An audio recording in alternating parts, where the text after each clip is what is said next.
What is the universe made of? For centuries we have answered with words like matter and energy. We point to the stars, the planets, and the galaxies. We talk about atoms, protons, and electrons. These are the building blocks of everything we see and touch. They are the ingredients in the cosmic recipe. But what if there is something even more fundamental, something that tells matter and energy how to behave? This is where a revolutionary idea comes into play, the idea that the universe at its very core is made of information. It suggests that everything we experience is the result of a cosmic program running on an unimaginable scale. Think about the world around you. A tree is not just wood and leaves. It is a complex system carrying genetic information in its DNA. This information dictates its shape, its size, and its very existence. A simple snowflake is not just frozen water. Its beautiful, intricate pattern is a physical manifestation of the laws of physics acting on water molecules. These laws are themselves a form of information. They are the rules that govern the cosmic game. So the question becomes, is information just a property of the universe, or is it the universe itself? This is one of the most profound questions in modern science, challenging our deepest assumptions about reality. This perspective invites us to see the cosmos through a new lens. It asks us to consider that every particle interaction, every stellar explosion, and every ripple in space-time is a form of information processing. When two hydrogen atoms fuse inside a star to create helium, a transaction of information has occurred. The rules of nuclear fusion have been followed, and a new state of matter has been computed. This way of thinking doesn't replace our existing understanding of physics. Instead, it adds a new, deeper layer to it. It provides a framework that might just unite the very large with the very small, the world of galaxies with the world of quantum mechanics. So, let's embark on a journey into the heart of reality itself. We will explore how this strange and beautiful idea came to be. We will meet the thinkers who dared to ask, what if it's all just bits? We will look at the evidence, from the enigmatic nature of black holes to the bizarre rules of the quantum world. This exploration is not just about physics, it's about our place in the cosmos. It's about understanding the fundamental nature of existence. The story of the universe might not be written in atoms, but in the information that tells those atoms what to do. The story of information-based physics begins not in a physics lab, but with the birth of the information age itself. In the 1940s, a brilliant mathematician and engineer named Claude Shannon laid the groundwork. He wasn't thinking about stars or galaxies. He was thinking about how to send messages over telephone lines. He created a new science called information theory, and gave us the bit, the fundamental unit of information, a simple yes or no switch. Shannon showed us that information was a physical, measurable quantity. It wasn't just an abstract idea. This was the first crucial step in connecting the world of information to the world of physical reality. The idea then leaped from telephone wires to the cosmos, thanks to a visionary physicist named John Archibald Wheeler. In the late 20th century, Wheeler was wrestling with the deepest mysteries of quantum mechanics and gravity. He was a giant in the field who gave us terms like black hole and wormhole. He began to suspect that the strange rules of the quantum world, where particles can be in multiple places at once, were telling us something profound. He famously coined the phrase "it from bit." This powerful simple mantra captures the entire philosophy. It suggests that every particle, every force, every physical object, derives its very existence from bits, from the answers to yes or no questions posed at the quantum level. Wheeler's thinking was deeply influenced by the paradoxes of black holes.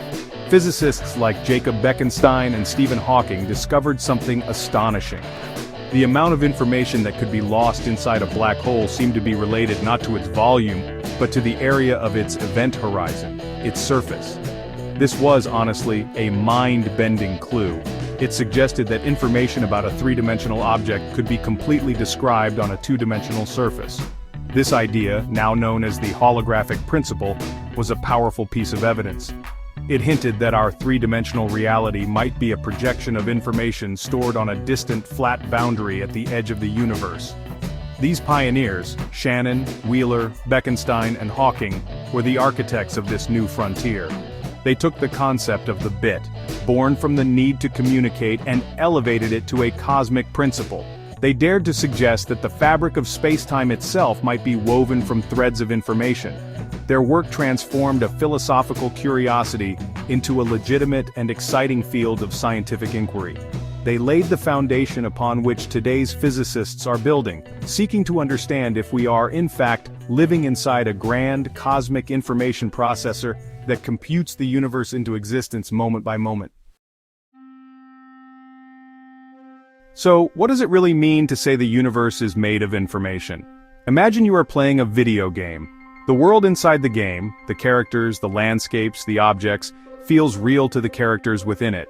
But we know it is all generated by a computer processing bits of information, ones and zeros. The IT from bit idea suggests that our universe works in a similar way. The fundamental reality isn't the matter and energy we perceive. The fundamental reality is the information, the code, that gives rise to matter and energy. The universe, in this view, is a giant quantum computer. Let's break this down. A regular computer uses bits, which can be either a 0 or a 1. A quantum computer uses qubits. Thanks to the strange rules of quantum mechanics, a qubit can be a 0, a 1, or both at the same time, a state called superposition. This allows quantum computers to perform calculations that are impossibly complex for any normal computer. The theory of information-based physics proposes that the universe itself is built from these quantum bits. Every particle is a qubit, and every interaction between particles is a quantum computation. The laws of physics are the software that this cosmic computer is running. This changes everything. For example, we often think of space as an empty, continuous void. But if the universe is processing information, there might be a limit to how much information can fit into a certain volume of space. This implies that space itself might not be smooth and continuous. It might be made of tiny, indivisible units like pixels on a screen. These pixels of spacetime would be incredibly small, far smaller than an atom, so we would never notice them. But at the most fundamental level, reality would be granular, not smooth. Space, time, and everything within it would be the result of a finite number of informational bits. Consider the simple act of measuring a particle's position. In quantum mechanics, before you measure it, the particle doesn't have a definite position. It exists as a wave of possibilities. When you make a measurement, when you ask the universe a question, it provides an answer. The particle chooses a location. In the it from bit view, this isn't just a weird quirk. This is the universe performing a computation. The act of observation forces a bit of information to flip from a state of both to a definite yes or no. Reality, it seems, is created by the very act of asking questions about it.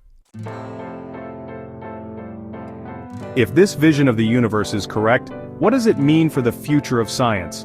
It offers a thrilling new path toward the ultimate goal of physics, a theory of everything. For decades, physicists have struggled to unite the two great pillars of modern science, Einstein's theory of general relativity, which describes gravity and the large-scale universe, and quantum mechanics, which describes the bizarre world of tiny particles. These two theories work perfectly in their own domains, but they clash when brought together. Information might be the bridge that finally connects them. A theory based on information could solve some of the deepest cosmic mysteries.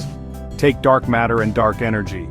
Together they make up 95% of the universe, yet we have no idea what they are. Perhaps they are not exotic forms of matter or energy at all. Perhaps they are manifestations of the universe's informational structure. Dark energy, which is causing the expansion of the universe to accelerate, could be related to the computational process of space-time itself, creating more pixels of space. It's a speculative idea, but it shows how this new perspective can lead to completely new kinds of answers. This approach also changes how we think about our own existence. If reality is fundamentally information, then what is consciousness? Is a conscious mind simply a very complex information processor? Could consciousness itself be a fundamental property woven into the informational fabric of the cosmos? These are no longer questions just for philosophers. They are becoming real questions for physicists. By understanding the informational basis of reality, we might come to understand the nature of life and intelligence in a much deeper way. We are not just observers of the universe, we are part of its ongoing computation. Ultimately, the quest to understand if the universe is made of information is a continuation of humanity's long search for its place in the cosmos.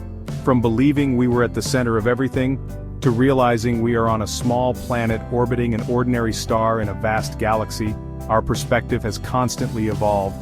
The idea of an informational universe is the next great leap, It suggests that the cosmos is not a cold, random collection of stuff, but a coherent, interconnected system that processes information to create the rich reality we experience. The universe may not just contain information, it may be information, and we are the part of that information that has woken up and is trying to read its own code.